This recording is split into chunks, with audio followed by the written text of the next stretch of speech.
तो अब तक हमने पावर क्वेरी एडिटर के अंदर काम करना पूरा अच्छी तरह से सीख लिया है और अभी हम पावर बीआई डेस्कटॉप के डेटा मॉडल वाले सेक्शन में काम कर रहे हैं। जैसा कि हम जानते हैं हमारे पास यहाँ पे 3 व्यू होते हैं, रिपोर्ट व्यू, टेबल व्यू और मॉडल व्यू।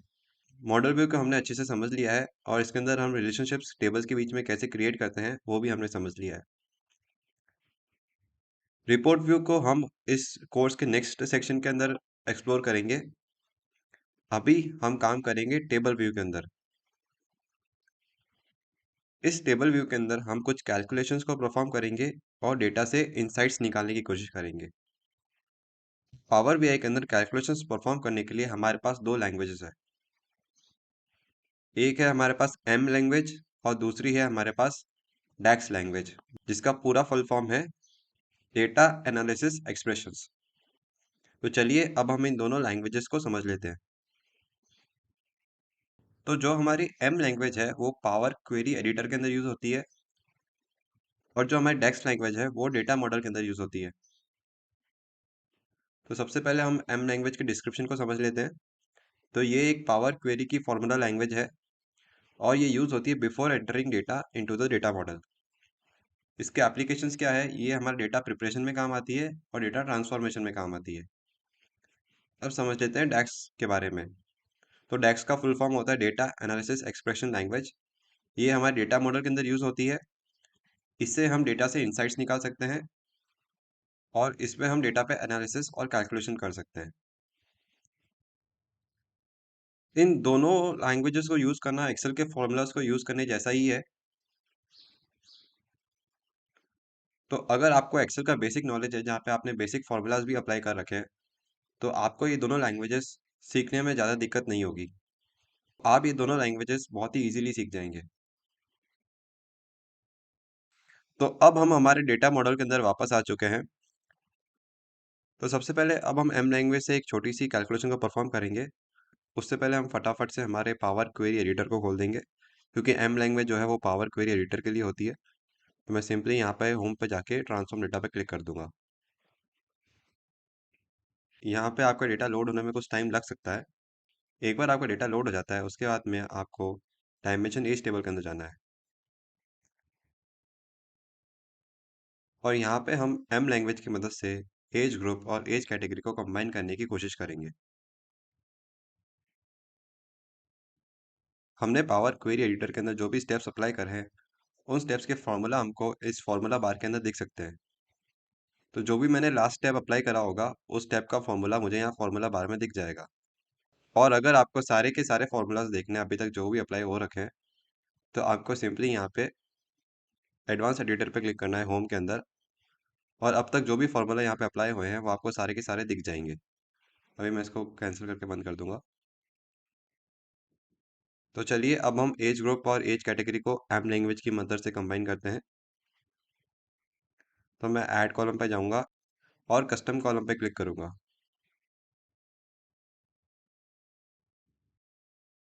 इस कॉलम का नाम मैं कंबाइंड रखूंगा, क्योंकि ये एज ग्रुप और एज कैटेगरी का कॉम्बिनेशन है। और यहाँ पे हमारे पास लिखा हुआ है कस्टम कॉलम फार्मूला।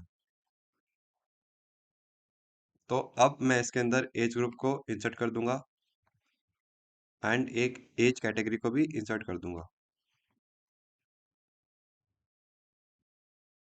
और ओके पे क्लिक करूंगा। अब जैसे ही मैंने यहाँ पे ओके पे क्लिक करा आप देख सकते हैं कि हमारे पास में यहाँ पे एरर आ रहा है।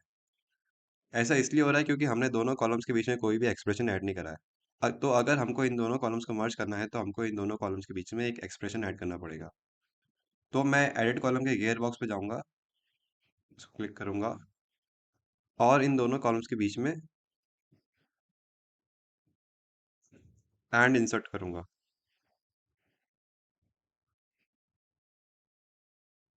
जैसे कि आप देख सकते हैं अभी भी मेरे पास यहाँ पे एरर आ रहा है, तो अभी मुझे इन दोनों एंड के बीच में डबल कॉमा ऐड करना पड़ेगा। अब देख सकते हैं अब यहाँ से मेरा एरर हट चुका है और अब मैं इस नए कॉलम को हमारे पावर क्वेरी के अंदर लोड कर सकता हूँ। तो पर मुझे एज ग्रुप और एज कैटेगरी के बीच में स्पेस भी चाहिए। तो मैं इन दोनों कॉमर्स के बीच में एक स्पेस ले लूँगा और यहाँ पे ओके पे क्लिक कर दूंगा। जैसे कि आप देख सकते हैं हमारा यहाँ पे न्यू कॉलम क्रिएट हो चुका है। यहाँ पे अभी भी मेरे पास में एरर आ रहा है, तो मैं इसके गेयर बॉक्स को फिर से खोलूंगा। यहाँ पे कुछ एरर नहीं दिख रहा है। ओके पे क्लिक कर दूंगा। तो ये एरर कभी कभी डेटा रिफ्रेश ना होने के कारण आ सकता है, या फिर डेटा टाइप करेक्ट ना होने के कारण आ सकता है। तो अगर आप इस कॉलम का डेटा टाइप टेक्स्ट में कन्वर्ट करें तो आपका एरर भी यहाँ से हट जाएगा।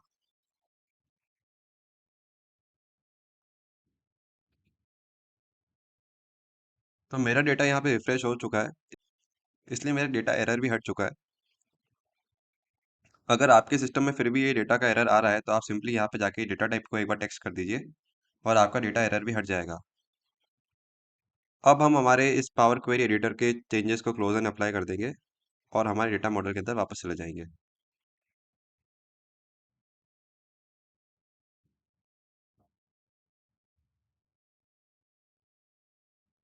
तो अभी हमने क्वेरी एडिटर के अंदर एम लैंग्वेज को अप्लाई करना सीखा। अब हम सेम फंक्शन डैक्स लैंग्वेज की मदद से अप्लाई करेंगे। तो मैं यहाँ पे हमारे टेबल व्यू के अंदर जाऊंगा और जो मेरी डिम एज वाली टेबल है इसके अंदर सेम ये वाला कॉलम, कंबाइंड वाला कॉलम, मैं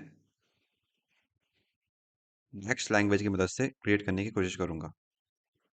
तो इसके लिए मुझे क्या करना है, मुझे सिंपली यहाँ पे टेबल टूल्स पे जाना है और न्यू कॉलम पे क्लिक करना है।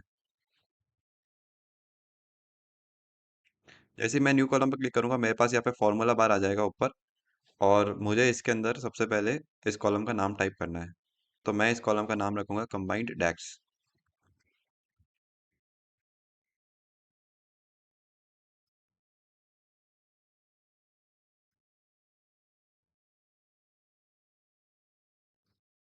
अब हमको एज ग्रुप और एज कैटेगरी वाले कॉलम्स को मर्ज करना है।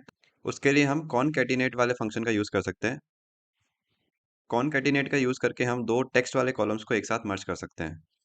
तो यहाँ पे मैं लिखूंगा कॉन, देखिए जैसे मैंने कॉन लिखा मेरे पास सबसे ऊपर कॉनकैटिनेट का ऑप्शन आ गया है। फिर यहाँ पे मुझे टेक्स्ट वन वाला कॉलम टाइप करना है। तो अब मुझे टेक्स्ट, अब कॉलम को यहाँ पे इंसर्ट करने के लिए मुझे स्क्वायर ब्रैकेट खोलना पड़ेगा। तो जैसे ही मैं स्क्वायर ब्रैकेट पे क्लिक करूंगा यहाँ पे आप देख सकते हैं मेरे पास सारे कॉलम्स के नाम आ चुके हैं। तो मैं यहाँ पे एज ग्रुप वाले कॉलम को सिलेक्ट करूंगा, कॉमा करूंगा, और अब हमारे दूसरे कॉलम को भी सिलेक्ट करूंगा। तो हमारे दूसरे कॉलम को भी इंसर्ट करने के लिए फिर से मैं स्क्वायर ब्रैकेट को खोलूंगा, और हमारा दूसरा कॉलम है एज कैटेगरी। एज कैटेगरी सबसे ऊपर है तो उसको सिलेक्ट कर लूंगा और इस फॉर्मूला के ब्रैकेट को क्लोज कर दूंगा और एंटर कर दूंगा। तो जैसे कि आप देख सकते हैं ये मेरे दोनों कॉलम्स कंबाइन हो चुके हैं। पर इसमें एक दिक्कत है हमारी, यहाँ पे इन दोनों कॉलम्स के टेक्स्ट के बीच में स्पेस नहीं है। तो अब हमको इन दोनों कॉलम के टेक्स्ट के बीच में स्पेस डालने के लिए नेस्टिंग फंक्शन का यूज़ करना पड़ेगा। नेस्टिंग का मतलब ये होता है कि एक फार्मूला के अंदर दूसरे फार्मूलाज को इंसर्ट करना। अब यहाँ पे जैसे कि मुझे कॉनकैटिनेट फंक्शन के अंदर एक और कॉनकैटिनेट फंक्शन को इंक्लूड करना पड़ेगा, जिससे मैं कंबाइन कॉलम के टेक्स्ट्स के बीच में स्पेस इंसर्ट कर सकूँ। तो मैं यहाँ पे फिर से कॉनकैटिनेट लिखूंगा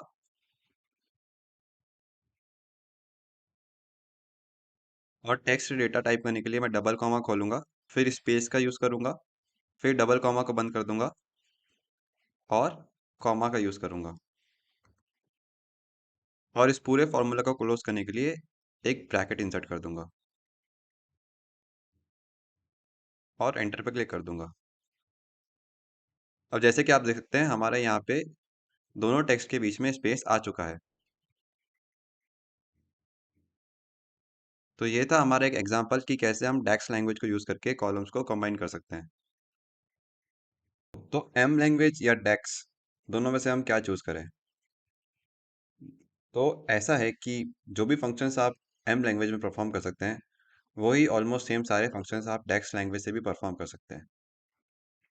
बट एम लैंग्वेज को यूज़ करने का फ़ायदा ये है क्योंकि क्वेरी एडिटर के अंदर हमको बहुत सारी डेटा क्लिनजिंग और ट्रांसफॉर्मेशन के ऑप्शंस मिलते हैं। तो अगर मुझे डेटा का क्लिनजिंग और ट्रांसफॉर्मेशन करना है using DAX language in our data model, तो मुझे डैक्स के सारे फॉर्मूला आने चाहिए। ऑन दी अदर हैंड मुझे एम लैंग्वेज के सारे फॉर्मूला आने कंपलसरी नहीं है। मैं वहाँ पे सिंपली दिए गए टूल्स की हेल्प से डेटा का ट्रांसफॉर्मेशन कर सकता हूँ और डेटा की क्लिनजिंग कर सकता हूँ। बेसिक डेटा क्लिनजिंग और ट्रांसफॉर्मेशन के लिए एम लैंग्वेज ही सूटेबल रहता है। And on the other hand data को एक बार डेटा मॉडल के अंदर लोड करने के बाद में अगर मुझे कुछ डेटा से इंसाइट्स निकालने हैं जैसे कि average, minimum values, maximum values, तो उसके लिए मैं डैक्स का यूज़ कर सकता हूँ। तो ये था एक ओवरव्यू कब आपको डैक्स लैंग्वेज यूज़ करनी चाहिए और कब आपको एम लैंग्वेज यूज़ करनी चाहिए। तो अब हम सीखेंगे डैक्स के कुछ बेसिक्स के बारे में। आपको डेक्स रेफरेंस के अंदर डेक्स से रिलेटेड सारे फार्मूलाज मिल जाएंगे और उन फार्मूलाज का डिटेल डिस्क्रिप्शन भी मिल जाएगा। इसका लिंक मैंने आपके साथ शेयर कर दिया है। आप इस रेफरेंस को डायरेक्टली खुद भी खोल सकते हैं। आपको जस्ट गूगल के ऊपर जाके डैक्स फार्मूलाज या रेफरेंस टाइप करना है और सबसे ऊपर ही आपको माइक्रोसॉफ्ट का पेज मिल जाएगा जहाँ से आप इस रेफरेंस को खोल सकते हैं। चलिए मैं आपको दिखा देता हूँ कैसे। आपको अपना कोई भी ब्राउज़र ओपन कर लेना है और यहाँ पे लिखना है आपको डैक्स रेफरेंस और एंटर कर देना है। तो आपको यहाँ पे माइक्रोसॉफ्ट लर्न का पेज मिल जाएगा। यहाँ पे आपको डैक्स फंक्शन रेफरेंस दिख रही है, इसको ओपन को क्लिक करना है और यहाँ पे आपको डैक्स के सारी रेफरेंसेस मिल जाएगी। आपको अलग अलग फंक्शंस की यहाँ पे डिटेल मिल जाएगी और सारे फंक्शंस की सेपरेट इन्फॉर्मेशन भी यहाँ पे मिल जाएगी। इसके बाद हम इस कोर्स में सीखने वाले हैं कि डैक्स में सिंटेक्स यानी कि फॉर्मूलाज कैसे लगाते हैं, वेरियस डेटा टाइप्स क्या होते हैं जैसे कि strings, number, etcetera, various different types of operator के बारे में सीखेंगे जैसे कि addition, subtraction, division and so on. और हम सीखने वाले हैं कि डेक्स के अंदर वेरियस फंक्शन को कैसे परफॉर्म करते हैं जैसे कि हमने अभी कॉनकैटिनेट फंक्शन को परफॉर्म करा था। तो चलिए अब मैं आपको डेक्स का सिंटैक्स समझा देता हूँ। सिंटैक्स यानी कि डेक्स का फॉर्मूला। तो सबसे पहले हमको जो नया कॉलम क्रिएट करना है हमको उसका नाम ऐड करना पड़ता है। जैसे कि अगर फॉर एग्जांपल मुझे टोटल पॉपुलेशन का एक नया कॉलम ऐड करना है तो मुझे यहाँ पे टोटल पॉपुलेशन कॉलम का नाम ऐड करना पड़ेगा।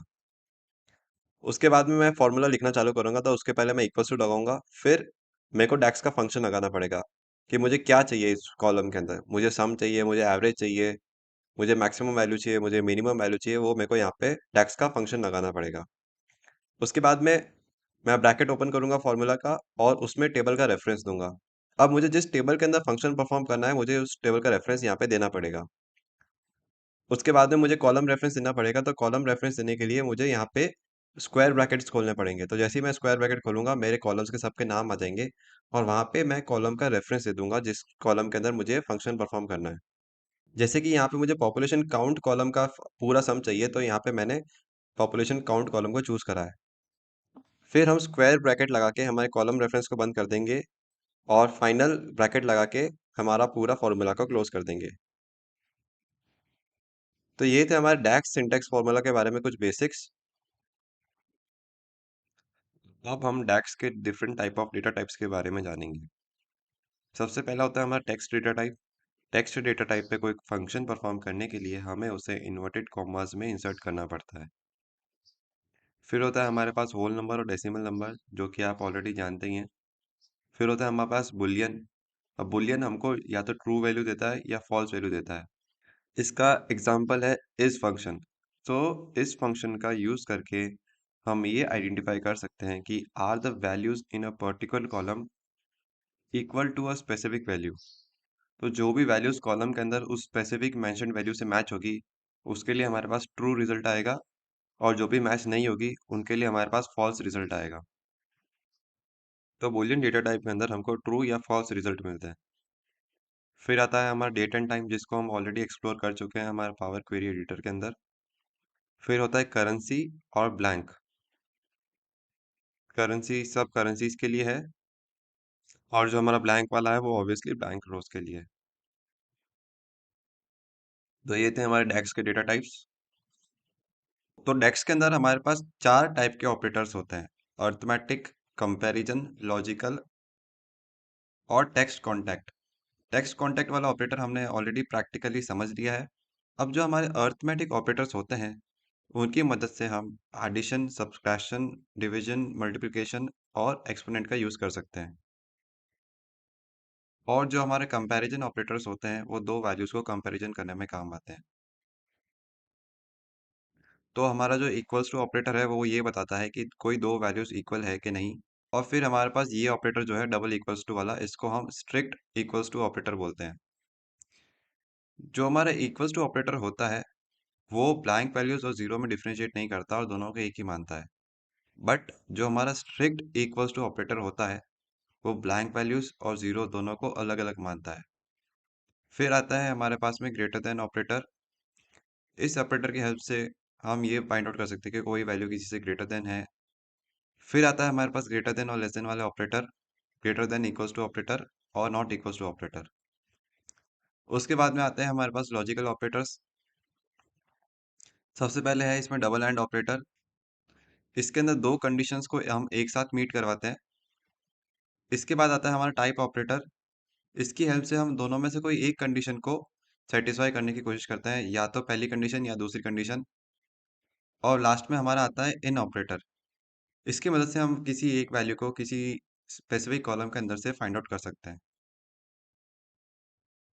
और लास्ट में आता है हमारा टेक्स्ट कॉनकैट वाला, जो कि हमने ऑलरेडी समझ लिया है प्रैक्टिकली अप्लाई करके।